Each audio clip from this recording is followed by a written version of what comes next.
नाही त्याविषयी.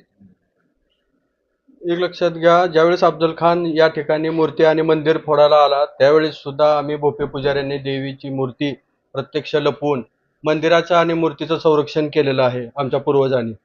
त्यामुळं आज या ठिकाणी सुद्धा आता नव्यानं विकास आराखडा मंदिर संस्थान राबवत आहे. पण हे राबवत असताना काही ठिकाणी गुप्तता पाळली जाते.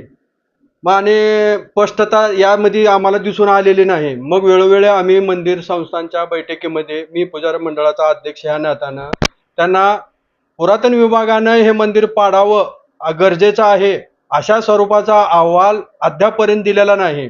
मग हे नंतर आम्ही वारंवार यांना पाठपुरावा केल्यानंतर मंदिर संस्थांना आम्हाला जो अहवाल दिला तो पुण्यातील खाजगी व्यक्तीकडून कंपनीकडून केलेला अहवाल दिलेला आहे.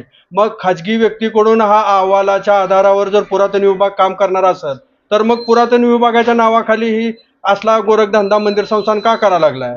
आताच नुकतेच संभाजीराजे महाराजांनी सुद्धा या ठिकाणी सविस्तरपणे मंदिर पाडापाडी संदर्भात या चुका मंदिरात कशा व्हायला लागल्यात, सँड ब्लास्टिंग असेल किंवा पॅच वर्क असेल तर दगडांमध्ये सुद्धा या जीव असतो हे आम्हाला अनेक या ठिकाणी नव्यानं माहिती आम्हाला उपलब्ध झाली. आम्ही काय या बांधकाम क्षेत्रातले तज्ज्ञ नाहीत, परंतु या ठिकाणी मंदिरमध्ये जे होत आहे विकास काम हे चुकीच्या पद्धतीने व्हायला लागले. त्याच्यामुळं येणाऱ्या काळामध्ये आम्ही भोपे पुजारी मंडळ म्हणून आम्ही विरोध तर करणारच आहेत आणि जर चुकीचं हे काम करणार असेल तर ते आम्ही काम बंद पाडू आणि राज्याच्या मुख्यमंत्र्यांना भेटू, आम्ही उपमुख्यमंत्र्यांना भेटू, आमच्या जिल्ह्याच्या पालकमंत्र्यांना भेटू आणि हे बांधकाम आम्ही लवकरात लवकर आम्ही हे बंद पाडून नव्यानं प्राचीन ठेवा जतन करूनच विकासाला आम्ही आमचा पाठिंबा देऊ.